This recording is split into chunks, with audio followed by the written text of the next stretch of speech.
We have Chris in New Jersey. Pronouns are he, him. Chris, you are live on the Sunday show. What's up? Hi, how are you guys doing? Doing great. Fantastic. Okay.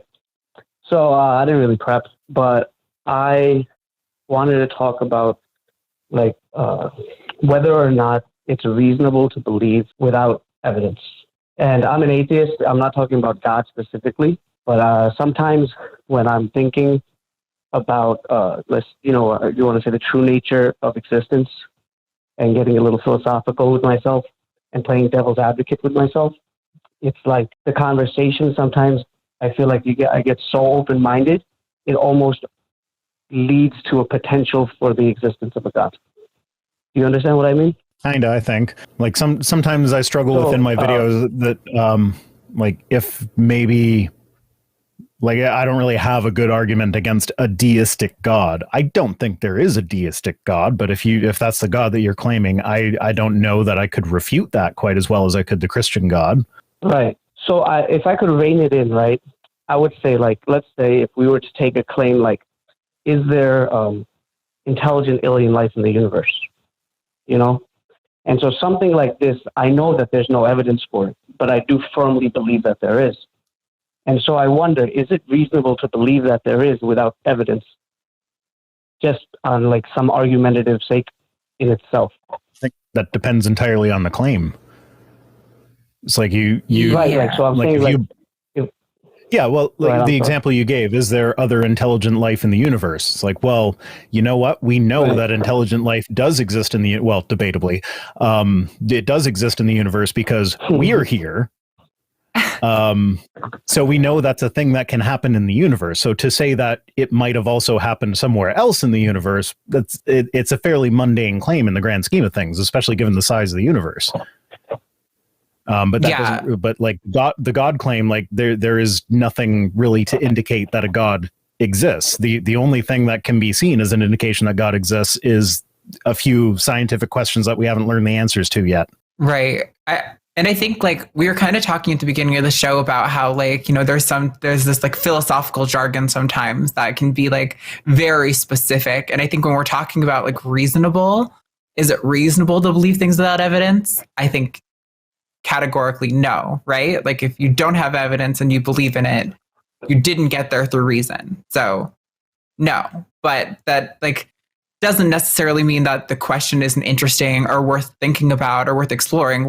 Is there life in the universe? There could be some utility to having that conversation or going through those kind of mental thoughts. But reasonable. I think that's where you kind of get testy. I think just by the definition of the word you're using, probably not. But well, we could also ask about the definition of the word evidence. If somebody told me they just bought a new dog, technically that's a claim. That's not evidence. But I would be I feel like it would be perfectly reasonable to believe that when they said they bought a new dog, that yes, they bought a new dog.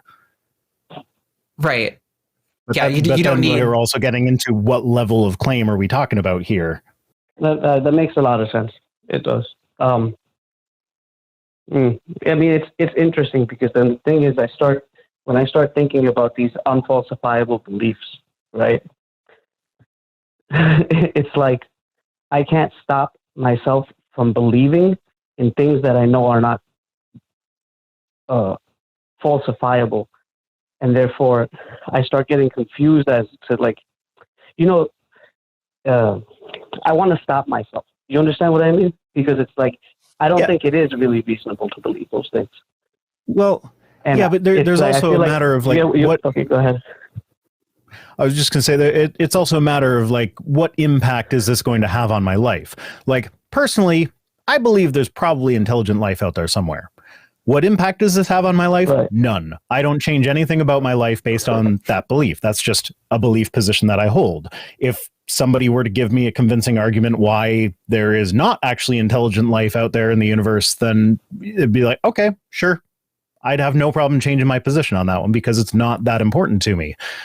With the God claim, though, that's specifically with churches or whatever religion you're talking about, they have changes that they want you to make in your life that can be very major changes that can be very disruptive to your life. So that like that one, like that requires a bit more than, oh yeah, I think there's probably a God out there. It's like, okay, wait, you want me to give you 10% of my income? You're going to need to show me that this stuff you're teaching is actually true before I even consider doing that. Right. Right. I think it's interesting, Chris, that you come from that perspective, because I feel like I am the exact inverse. Like, I feel like sometimes I feel like I don't know, I hold too high of a standard for myself, and like I remain agnostic on things that I probably should take a more hardline position on, because I don't want to fall into the trap of believing something without good reason. And I'm not saying that I don't do it. Of course, everyone has their, the gaps in their reasoning, and I'm sure that you could find them and point them out to me. But yeah, I'm like that's like a thing I'm terrified of. So it's interesting to hear you coming from the perspective of like, you have to like rein yourself in sometimes when you get thinking about these things. I think it goes to show that, humans are very diverse in the way that they approach information and things. And maybe it's a good little dose of empathy for us all. It's also not a bad approach, because to me, what this says is that you are aware of what's going on in your head. And so when you see something that doesn't quite add up, but you start believing it, you're able to stop yourself and be like, wait a minute, why am I believing this? And that's a really good skill to have. For sure.